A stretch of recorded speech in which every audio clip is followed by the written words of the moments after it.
Welcome to this week's episode of The Leadership Lane. And I'm so lucky this week to be joined by CEO and founder of Think Talent, Ainsley Johnstone. Welcome, Ainsley, to the Leadership Lane podcast. Thank you, Rita. I'm very pleased to be here and to have Awesome. some time with you, one of my favourite people. And likewise, it's we've known each other a little while, and I'll talk about that in a second. But I thought today, we caught up recently, not that anybody else knows this, but obviously you and I do. And we had such a great conversation that I wanted to be able to share snippets of that with others, because I think what you're doing, particularly with Think Talent and the way that you're really thinking about team performance and reward, there's a lot of interesting nuggets in there that I thought would be worthwhile sharing. So, but I'm really interested to have a conversation with you about leadership, what's brought you here. But it would be remiss of me to not introduce you properly, everyone. So let me go ahead and do that. So you're the founder and CEO of Think Talent, an award-winning executive recruitment agency based here in Melbourne and focused on how people and purpose intersect to create powerful outcomes. And I've experienced that having worked with you on the other side as a service recipient, if you like, of your fantastic work. And what's always struck me about you is the qualities around natural entrepreneurship. So that led you to start up Think Talent in 2014, which is almost going on 10 years. You're going to have a big 10-year birthday bash. We are planning a bash, so you'll be invited for sure. Awesome. I know that you've gained extensive talent management experience across a range of industries, and you've certainly helped out in the industries that I've worked in, and I've had the pleasure of being able to refer you to many others.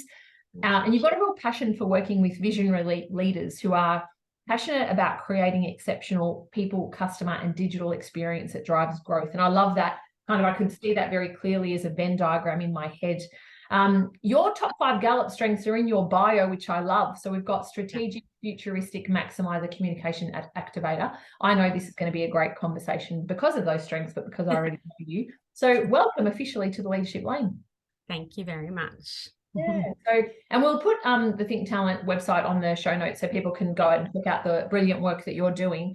We've had the pleasure of knowing each other for probably 8 or 9 years. We were recalling just before we hit record. I was thinking about this morning and I was like, oh my goodness, it's so long. Like it's almost the whole entire business life cycle, I think, that you've been with us. So yeah.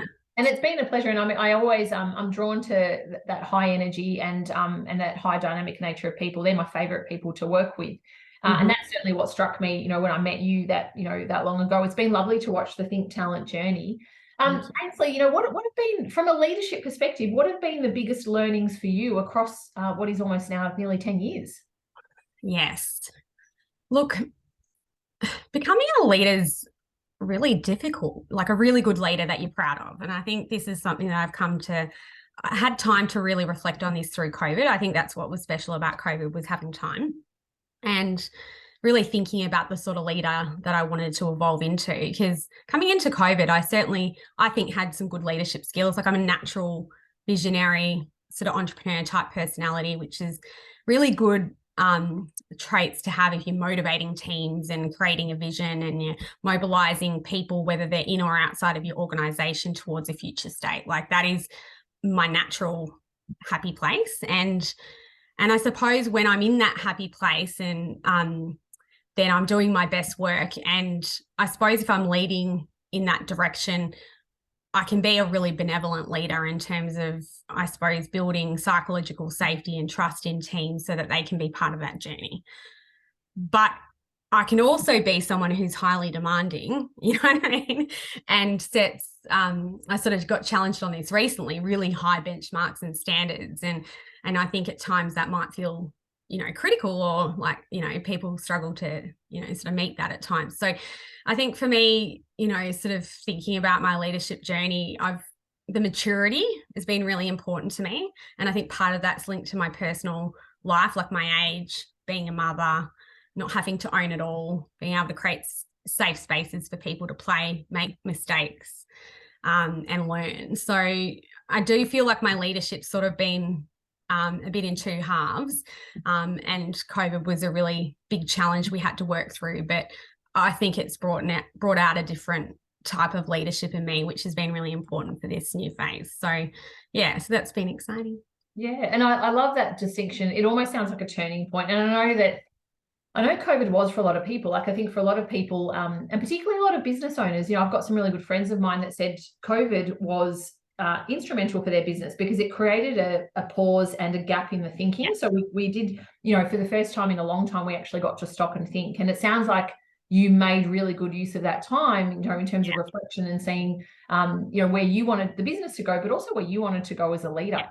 Absolutely. Because I resonate with what you say so much because Think Talents has sort of really had two halves. I think, my previous business partner, Natalie, I founded the business with Natalie Firth, and it was a wonderful business and we grew it really rapidly and we had immediate success and we continued to grow. And that was sort of that hyper growth, almost startup, scale up phase. Going into COVID, she made a decision to move out of the business, which was really good for her, right? She wanted to go back in-house. And so at that point, it was a challenge for me to go, okay, well, I don't know where this business is going. For the first time, we've had cash flow just switched off immediately. There was no pipeline work, no indication of when the market was going to recover, a big headcount base. And I made a decision to buy her out at that point, not really knowing what I was buying. So that was a big challenge at the time. But I realized at that time that I was never going to get a moment like this where I could be off the radar and really think about where we were and what I wanted to do moving forward. Because ultimately, I was sort of rebranding or restructuring the business to have me as the leader. It wasn't a partnership anymore. I could redefine it to a certain extent to fit with what I wanted to do in the future. And so I brought in this consultant, Peter Kay. She's amazing. And I met her doing a reference check for a candidate at the time. And I thought, you know what? She does all this joy-based work. And I've always believed the reason why I have my Gallup strengths on my profile is because I leverage strengths in the business. And that's the model we operate on, because I truly believe that if someone's doing work they enjoy, they're likely to be more engaged and feel that positive connection to their work because they are naturally good at it. So I focus more on maximizing strengths than trying to correct, sort of areas where people aren't as strong. So it's like we treat it as a collective, if that makes sense, and sort of look at the building strengths across a collective. And then that way we don't have weaknesses within the system. So that's the philosophy we've got in place at the moment. But I really had gotten to a point coming into COVID that I wasn't enjoying my role as much, right? So it was more of a GM administrative sort of type role. And so for me, there was that opportunity just to stop and go, if I was to look at everything again, what would I do? And I felt like I needed some help to do that. So that's why I brought in the consultant, which I can share a bit about that journey. But it wasn't just about me. I'd also noticed some things within my team that had popped up, like this conundrum or relationship between performance and stress. And and engagement was probably something I was trying to get a hold on. Was engagement a problem or not? But there was definitely a connection between my highest performers were still stressed. Tell us a little bit more about that, because we read, and we might come across some literature that says we need to have some stress, in terms of driving that performance. We know that, an acceptable level of stress can bring about, that push that we need. What were you doing in your business that kind of made you turn to it as a focus area? I think it's because I felt like there was something about it that had moved into the psychologically unsafe space for them. And I think that was the key difference, right? I started doing some research on this and I was like, they don't feel safe, right? So stress is okay, right? If you feel safe and supported to deal with it. But if you don't, then that stress turns into anxiety and really, really sort of chronic issues that also affect the system. And so for me, I'd started to notice something like that. And I'm like, well, in an environment, like they're working with good people, there's a great office environment, there was no immediately unsafe issues and there wasn't really nasty leadership or anything like that, but there was something there that I had to unpick. And it became really evident when we moved into COVID because it was such a crisis. Like, we really had to pull together to get through. What I did at that point is immediately strip out all the individual incentive structures and just create sort of baseline targets or goals with the intent of just getting everyone across the line. So as simple as, and think about the context, right? People had to be dropped down to 3 days, you know, so we were reducing days to reduce costs. We were we were unsupported on visas. And if you think about a business like ours that has I think there's about 40% of people in recruitment have a visa. And they were told, you know, that they either needed to go home or be 100% employed by the organisation, and we didn't have any JobKeeper to support that. So there were some tough decisions that had to be made around that. But so people were in this really uncertain environment, and then there was not a lot of work around, and whatever there was, we had to really fight for it. So it was a stressful situation. But I gave them really clear goals. Like, if we hit this target, everybody is safe, right? We're okay, right? And if we hit this target, we're doing better than okay. There's no bonuses on the table yet, but there will be in the future. But what we can start to do is that when we get beyond base, we'll start to bring people on more days and pay back income and all that sort of stuff. So we're doing that. And what I noticed, which is really fascinating, is because it was hot, and I'll talk to the whys, I think, in a minute, but people were happier, right? So they were really focused, highly engaged, and generally happier. So that was a massive conundrum. So I was sitting there going, oh, there's something in this, right? And so when we really went and explored it, and I'd be interested in your thoughts around this, Rita, like, if you hear a scenario like that, like, why do you think people in that situation would be more engaged and less stressed? Like, what was your natural thought when I brought that up? Yeah, I think so for me, in a time of crisis, they're looking at a bigger picture goal, and they're looking at collective well-being as opposed to individual well-being, you know. So they're thinking about, I'm imagining they're thinking about survival of the organisation, banding together, and really that, you know, what struck me when we talked about this a couple of weeks ago, it was a connection to purpose that you created through that, because you said, like, we're going through tough times, but I've got to strip away the reward and incentive that you used to. However, these are the goals. So and I reckon that's what bandies people together. Like, we've got a job to do. We're going to get on and do it. And that probably was more important at the time than what's the individual reward that I'm going to get out of it. Yeah. And that's what I was looking at. Like, you know, they had a really clear purpose. And so coming out of that time, what we did is, when I got the consultant involved and I did my joy-based analysis, like, what gives me joy, and I really wanted to get closer to my customers again. And I love being in the market every day. And that's how I work, because I pick up market data, synthesize it, package it up for people. And that becomes like a really powerful tool that people can use, because I don't know about you, but I don't trust anything that comes out of the media. Like, it's sensationalized. It's often just untruthful. And so, you know, you're hearing all of this noise at the moment around recessions and data and changes to policy around people. But I'm in the market every day, and what I'm hearing, you know, is there's some plans for growth here and there's a restructure here, but it's to position them for a better future. And so we pick up different types of data. So I was thinking, I want to be doing that again, and I want to be sharing that, and I want to be the face of the business. And this consultant I worked with gave me an opportunity to think about a future that it was okay for me to be the face of the business. And that's something we'd sort of strategically always worked away from.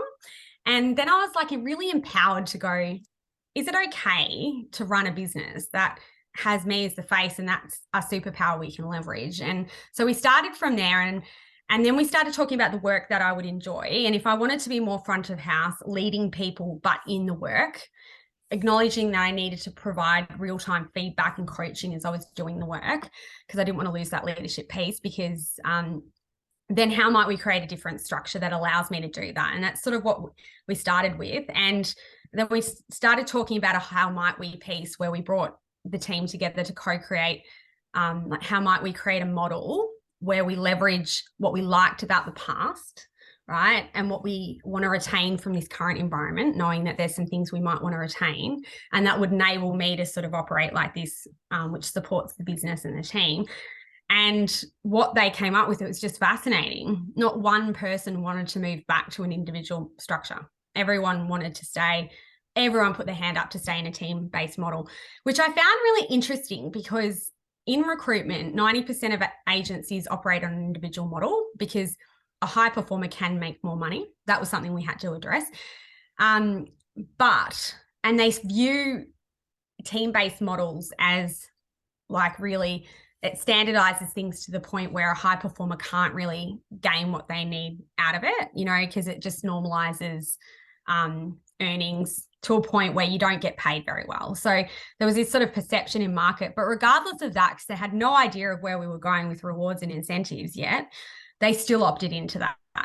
And when we explored that and asked why, it was because it was the purpose piece, like you said, and they enjoy the wins more when they do it together and they feel more supported because recruitment is very variable, like humans are our product ultimately. And they don't do what you think they're going to do. And so, you know, we have a very volatile work week and you can absolutely be impacted any day of the week. So they felt more supported when things went wrong, being able to take collective responsibility for things when, you know, it went wrong. And so that was really quite cool. And then we started exploring what an incentive structure could look like. And we also saw that there was this need to be able to create a model where we could reward people for high performance and they could still earn really well. And that was sort of the conundrum. So I went in with Blue Rock and did some modeling on that, and we came up with something really unique. And ultimately, how we solved that is sort of my billings go in and they participate and as part of that. But I don't take out. I take out in a different way as a business owner. But it meant that I wasn't out of the system either. So I'm in the system as well, which is really powerful. And then we started talking about what incentives and policies and what was really important to people. And we put in place proper leave and parental leave policies and a couple of wins around, you know, wellbeing days where if there's a, you know, this is something the team really love. Like if a public holiday falls on a Tuesday or a Thursday, they get that middle day off and have a 4-day weekend and that's paid. And just really learning, everyone wants to learn. So yeah, so that was pretty powerful. So they designed it themselves, which has sort of reduced that change friction because, yeah, so we're testing that at the moment. So yeah. So I'm imagining that, and I love what you said about they recognize themselves that there was more enjoyment when we've got that collective goal and we're also collectively benefiting from that goal. I imagine that you have to have pretty high trust for that to work though. And so does that resonate, you know, in terms of what were you experiencing in the team? And if we had your team here today, and no doubt they'll be listening and tuning in at some point. But to what extent has trust been a really important factor in this moving to a real collective? The most, like you just nailed it. Like trust has been, I think that psychological safety piece is the foundation of trust, right?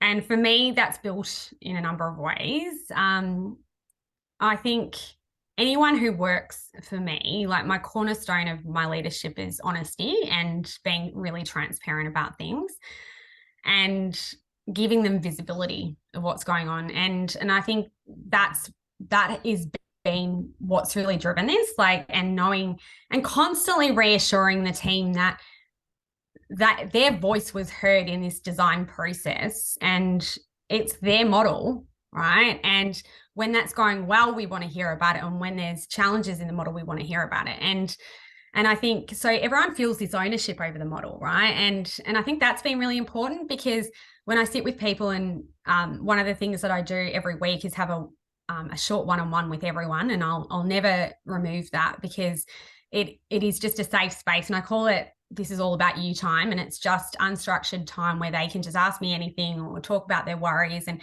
I get a really good read on what's working and what's not working. And so things aren't perfect the whole way through, right? Like we'll have challenges in the model around, you know, like when we're all doing well and we're hitting a base level threshold and when we've got a base and a stretch goal as a team. And there's different commission that's paid at those two levels. And so everyone's highly motivated. But one of the key issues are what happens if someone performs really well and then someone doesn't perform as well. And there's all those question marks as we go along. We've been able to resolve that in the instrument. It's not been a problem. It's always paid overs in every situation. So the model itself is working really well, but the trust piece is the cornerstone, because it doesn't show up so much like now, but as we're talking about growth and we're bringing people into the system, because we are planning for growth, that's when people start to get wobbly, because they're like, do they fit the behaviors and values? Is that trust, going to be there? And that's what we have to work really hard on, is making sure that when we're onboarding people, we're doing it in a way that that trust doesn't get broken in the team. And that's a really big challenge. But what I noticed is I spent some time with Jeremy Brook, and he talked to me about a model they used at Google. He now runs like a part of the innovation function at AGL, and he was talking about this tribe-based model. And so when we built the model, we sort of leveraged this Helix model that was developed by McKinsey, and it's an agile tribe-based model. MyOb runs on it. They've scaled it. It sort of suits running tribes of about 20 people, and that's sort of how we run an office, for example, and then you replicate it. But it has this concept of, which I like, we're not purists on it, but it decouples leadership. And I think I was speaking to you about this. And it allows a growth leader to develop people in the work and to have them running against a goal and a system. And that's me. But it also defines another role, which is about developing people, in a deeper way with coaching, and something that you're really passionate about. And we're trialing that final piece at the moment with a chief talent activator, Cassie Goodman, and we'll tag her in this post so that people can look at the work that she does. But it's been interesting because she's about, I think, 4 or 5 sessions in with my team. And the comment she made is that she's never seen the trust. And which is just maximized. I think I'm going back to this is because it's amazing the outcomes she's been able to achieve in the coaching within like 3 or 4 coaching sessions. In her view is what she would have to work like over, she'd have to be doing multiple long-term coaching to get to that level, because you typically have to build the trust, this through coaching before you can get to that deeper work. Whereas she feels she's been able to go to the deep work straight away because the trust is in the system and in the current leadership. And so that for me was a validation, of the model I was really proud of. So, and yeah. Yeah, that's awesome. And we will tag Cassie, because when I came across that chief talent activator, and we had a long conversation about this, I thought, what a fabulous idea, because you've got a resource available to you and the team that's kind of doing the observation work about team performance, and that the team can actually utilize as a resource, but feels like part of the team, which I think is super, super important. I want to just go back on because trust, I think, there's so much stuff written on trust. Every single day of the week, we could pick up, multiple pieces of literature that come out on trust. And I'm not sure if you've had to do this so far, in terms of recruiting new people to Think Talent. Yeah. How do you think it's going to work as you bring on different people? Because you've got growth ambitions from what you've said. How do you think you're going to be able to get them to not only buy into the model that you've got there, but also help them feel that trust with the team and help the team feel trust in them as they come in? Have you got kind of any thoughts and what's been floating around how you might do that? Yeah. Well, we've just been through the onboarding process of a new person, and we've got planned growth for this coming financial year. So, and that person was on for about 3 months prior to Cassie joining, and they've just hit the 6-month mark. So she's been working with this person, sort of, if you think about a probationary period, she's been working with them at the tail end of it, really, not even probably at the 4-month mark. And I have seen, and so it is a really important process that we need to think about, because And a lot of it has come down to, I think, is really articulating, and we've done a piece around values, like what are our values and what are the behaviors that are unique to our organization that we recruit on, right? And then there's the strengths piece, which is more about accountability and natural capability, capability, like natural capability as well as skills. But really it's been a good test, because I've seen some weaknesses in our onboarding up front around being able to really ensure that person understands what it is to operate in our system, because it can spit people out, right?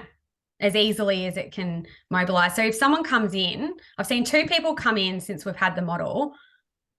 One sort of just hit the ground running and it just sort of went like that and was immediate onboarding. Another needed a bit more support and it had quite a bit to do with their level of experience, because new to the industry.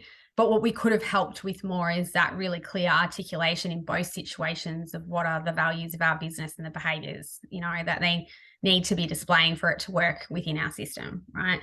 And it is a unique system. So it's also asking experienced recruiters to work in a way that they've never worked, right?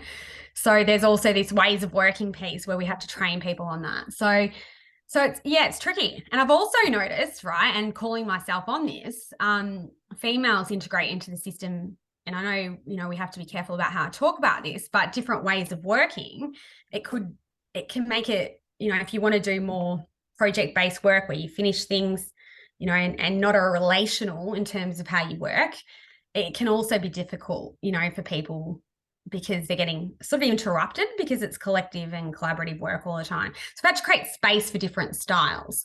Yeah.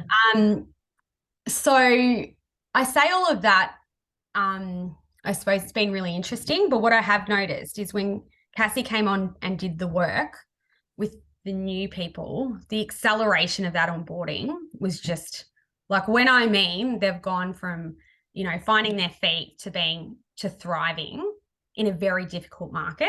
And I'm not saying they're outperforming from a dollar's point of view, because no one is right now, but knowing what they need to do, sort of showing up to work, high levels of engagement, and are really motivated. And it's just, and with a really strong sense of trust and connection to the rest of the group. I was like, this is awesome. So Cassie's coaching support has been amazing in terms of accelerating onboarding and early performance. But I'm also seeing her work with more experienced people and who've been with me a long time, helping them develop leadership capability, for example, and step changing that capability. So it's interesting. So we're at the start of a journey, but yeah, I think it's going to be critical for us to continue to have that support as we bring people in, if we want to really thrive and maintain that performance. What I'm really hearing, Ainsley, from what you're talking about there is it's the connection to an individual's strengths, but also values and behaviors. Because when they're coming into such a strong culture, right? Because ultimately what you're describing there is a really, really strong culture. And you've worked on it. Like it has, like all organizations that have a strong culture. It's been hard won. It's been exactly. Yeah. What do they say? They're like the phoenix that's risen out of the ashes. Like we've all been at war together, Yeah. You don't get that easily. No, and it's not osmosis. It's not because we've got good products and services or good clients. Like that's not enough to create strong culture. It's that sense of who we are, where are we going, and how are we going to get there? Like what are the behaviors, what are the ways of working, as you mentioned, that we're going to engage in to help us get there? Yeah. So as I'm hearing you talk, it kind of makes me think that an individual, you'd want to be bringing people into your team that already have that strong sense of who they are, their values and their behaviors, because then when they're coming into a culture that's that strong, it's the alignment piece and they keep going, like that, this matches for me or it doesn't. And I think whatever you're doing from a employee value proposition is obviously working, because if they're attracted to it, by the time they get in, it's quite sticky. Yeah. So they're like, this that makes sense. It feels like it's a place where I can belong, but also grow. And it's congruent with my own values and behaviors. Yeah. And I mean, it has to be, right? Because I think our system spits people out really quickly, like just as quickly. And in fact, I've just had to challenge the team on being inclusive as well, right? Because you can also end up in a bit of a click, and so I want to, I want to be able to bring in diverse thinking, diversity. Like we've had diversity issues the other ways, having more females than males. I believe genuinely in diversity, and diversity of all types, not just male, female, but it is diverse cultures are super important. Like I want to allow for different ways of doing things and different ways of thinking. But to have those really strong connection points, and as long as we all believe in the same sort of things, the values are aligned, the purpose is aligned, we all know where we're going, then typically those differences are good because we leverage them. And so what I've been spending a lot of time with the team on too is I've gone back to basics with Gallup strengths. I love it because it enables me to have the conversation with the team around we really do a lot of work on understanding our superhero traits and when we bring someone in the room, right? And knowing that we don't have to be really good at everything. Because another reason why I think people experience stress in recruitment is you're expected to be everything, right? So you have to be a business developer, right? A really strong account manager, a client relationship specialist. You need to be a deep subject matter expert in certain areas, like as deep as like development technology or customer experience or service design versus, so that's a real expectation and demand around their learning journey and how specialized they are. They need to be able to write, communicate, market. Like there's so much there, right? And so I think people are getting stressed because when they're working outside of their comfort zone, they're like, I'm not a good business developer. And I was really enlightened by something one of my team, Dan, shared with me. He said, Ainsley, do you know that you're a very rare profile? And I said, oh, why? And he goes, because normally for a business to be successful, you have to have an entrepreneur personality. He's very bright, Dan, like he's into everything. And he sort of said, and you have to have functional expertise and you need to have leadership, right? As in people management. And he goes, and you can do all three, but that's pretty rare. And I said, okay, well, I was like, that's really great. I said, but I'm also becoming a blocker because when I do all three, I'm not doing either of those particularly well. And I'm also expecting a bit too much out of myself when we're busy, and then I become a blocker in the system. So I said, but that concept is cool because maybe we can sort of start to leverage that in the team, that you can be two, like being only one probably doesn't offer the system enough, but being strong across three is maybe an unrealistic expectation. But if you're a really strong functional person and you have exceptional delivery and you're a leader and can share that with other people, you don't have to manage people to be a leader in our context, then it's okay not to be the entrepreneur, as long as we have entrepreneurs in the system who are bringing in work and feeding the system. So that's been a really great concept as well, because I'm like, okay, well, we don't have to be everything to everyone, but as long as we know how to bring the right person in the room to solve the right problem, and we're humble enough to do that, and then at that same time we're celebrating someone's strengths so that they feel really valued in our environment and system, then that's okay. And so what we've started doing is recruiting on that strength profile. So looking at the 4 quadrants and going, where are we represented? And as a team, we'll map that out and go, okay, well, we realized recently we're light on the orange, which is those influencing sales capabilities. So we've brought in a couple more people with that capability, and that's, normalized things. So so that's how we're approaching it at the moment, but it's every day is a learning journey. Yeah, I love that. I mean, you've obviously got those insights and the self-awareness, but your team are also able to share that too, and you're role modeling that too for them. And I think that for a lot of leaders, it's the vulnerability associated with not being able to call out derailers, as opposed to the strengths. For some people, some leaders just don't go there. And I think going back to trust, which has featured a bit in our conversation today, that's when you get a lack of trust, because it's, if you think that, I'm so good all the time and I'm the leader here, I've got my qualities shine and I'm kind of better than, it's where the team think, well, I can't possibly reach that level that you're at. So I think a lot of people check out at that point and they go, halo complex. Yeah. And as much as I want to grow, this maybe is not the right place for me, but it sounds like you've created something quite different and quite unique. Well, it's good being able to step back. And I think because I'm a high control person, any founder and entrepreneur is. And it's why we're successful in a lot of ways. We have a vision and we control against that, you know, but being able to bring in, how Cassie having that role in has made me feel is like I can take a breath and I don't have to own that. Yeah. And because what I was constantly worried about before that role was implemented is I don't have time for that really important work that I know would make a real difference. Like I just don't have time. And so it's really freed me up to go, well, I know that work is getting done. I can see the benefit of it, I value it, but I don't also have to be everything, right? And I don't have to do that particular part of the work. So that's been really cool. And what's also good about that is it's building that trust piece, because I'm also not the person asking for the feedback, right? Which of course I'm just, because it's the problem about smaller businesses. I can't do an engagement survey because everyone know, like that's anonymous because we know who it is, right?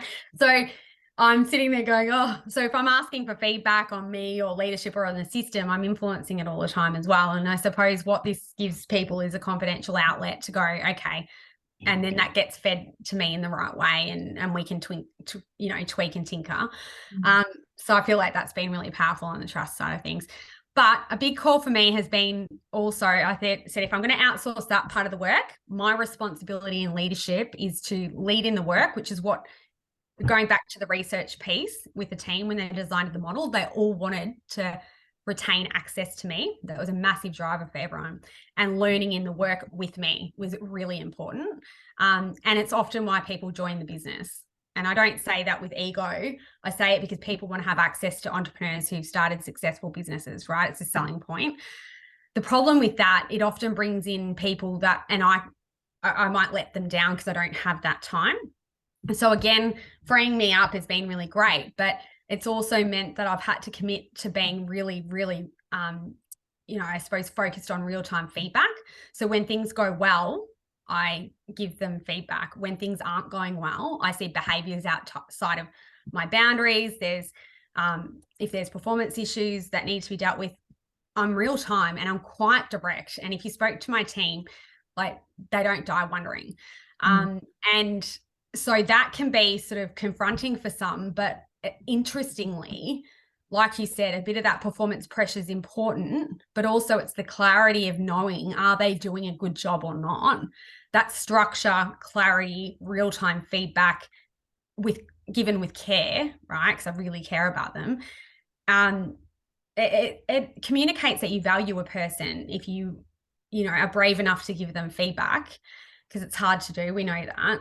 And then so that tends to be, I'm seeing that accelerate the trust piece. So, and I've really called myself on that, because again, when you get busy, sometimes you're like, oh, I've got to sit with this person to do it properly. It takes time and effort.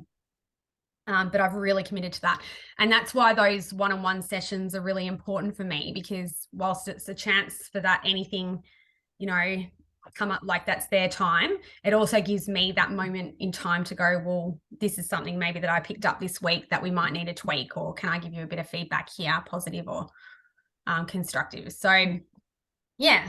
The fact, Ainsley, that you said and I love that you said I have short one-on-one weeklies, because a lot of leaders that I speak to, and what's coming through from this conversation is that you're integrating that role that you have as a coach as part of your leadership. You're integrating that into your leadership practice. Yeah, we're both coaches. That's how we do it.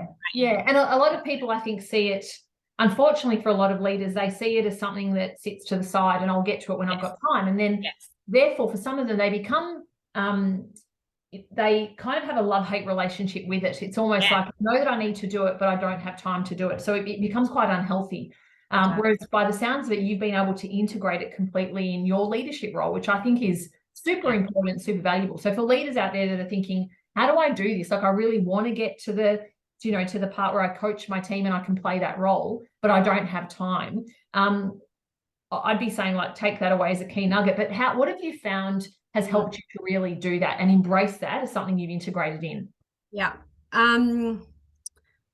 think I make a distinction between the two types of coaching that are going on in the business. So Cassie's doing the sort of coaching that you might do, Rita, where it's deep, like you're now with them, it's all about them, deep work, and you need a lot of things, you need more time than what I'm doing, for example, and it's totally confidential. There's some parameters around that are really important, right? The type of coaching that I'm doing is what I call that.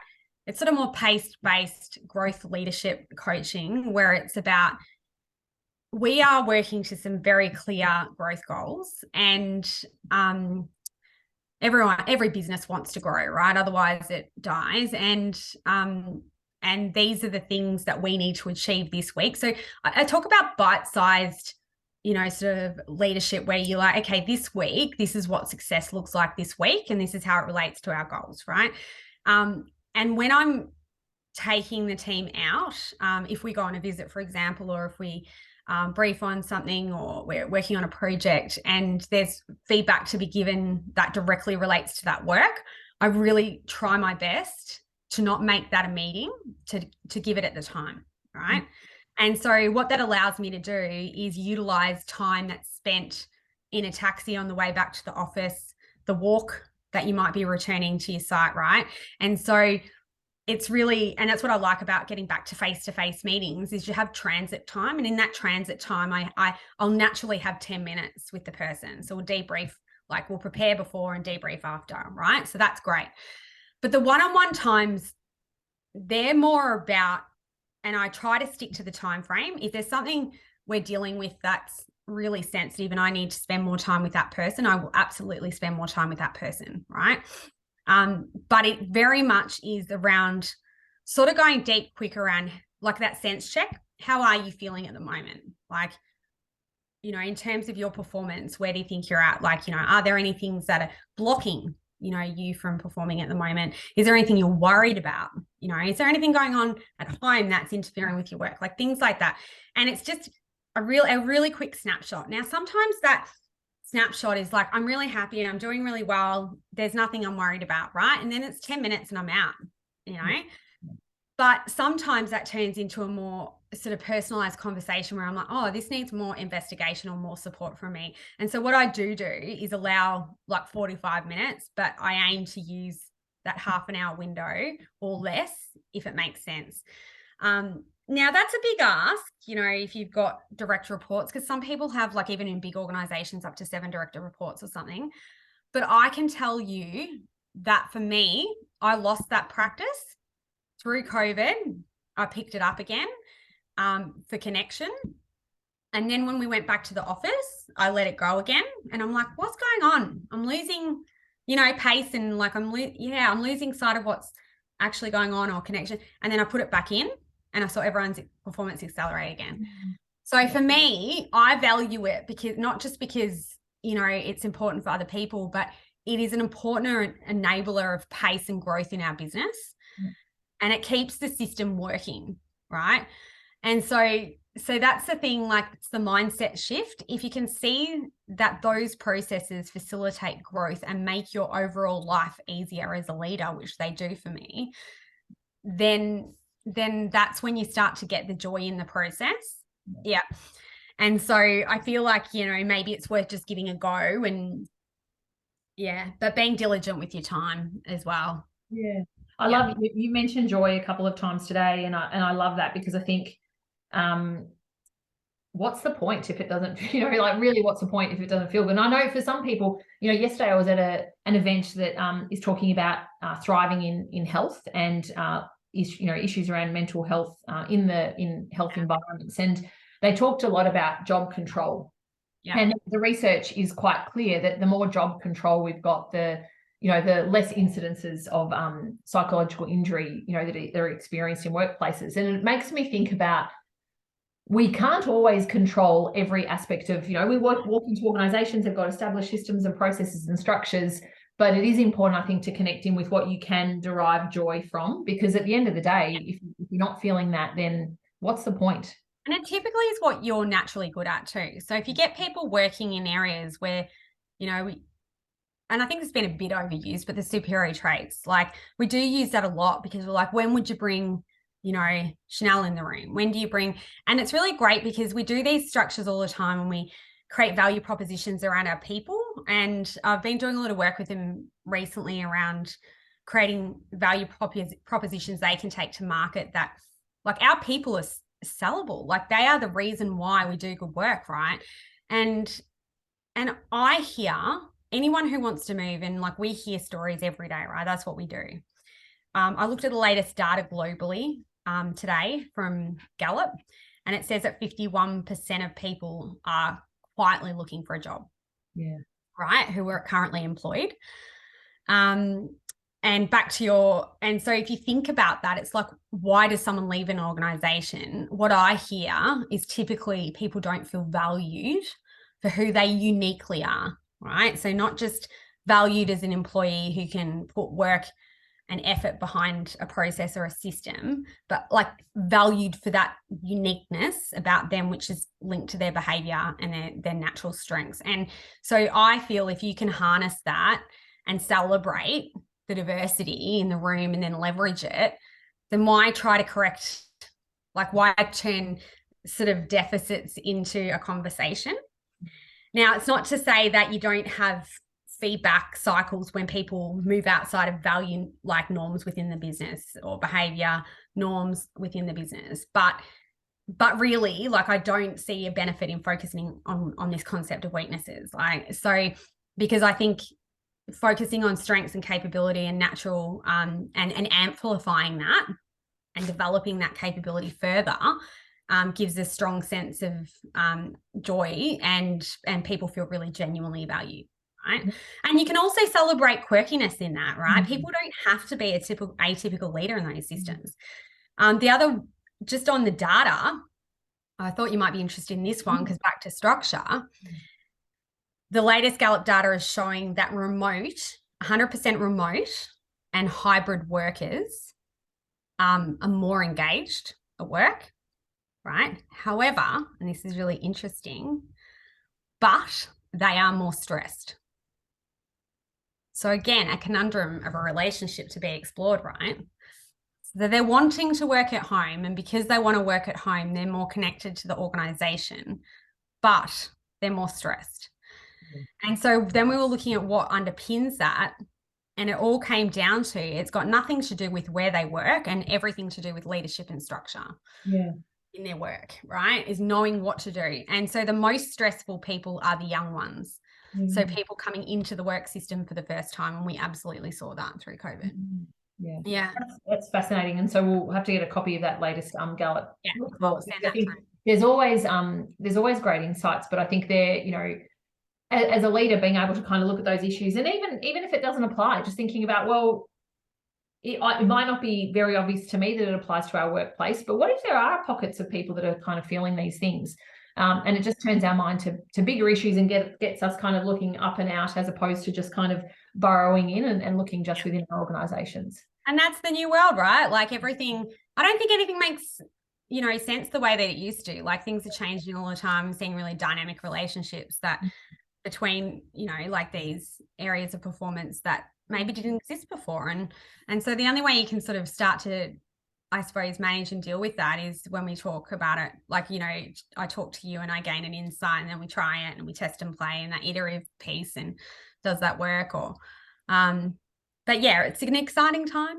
Yeah, it is. Yeah. And I love the work that you're doing with your team, and I love there's so many takeaways. I've got a page and we could talk for hours, but when we might pick up another time. I can see the time's running out. A longer conversation, but I think you've been able to really give us a good understanding of the introspective work that you've done, but also the work observing what your team need and really responding to that, which shows your vulnerability and your courage, but it also shows your trust in the team, that the team are trusting you to lead, and you're also trusting them to kind of almost partner, I guess, in leading with you. So you've created something. True co-creation, like, and I think that's the power in it, really, when it comes down to it.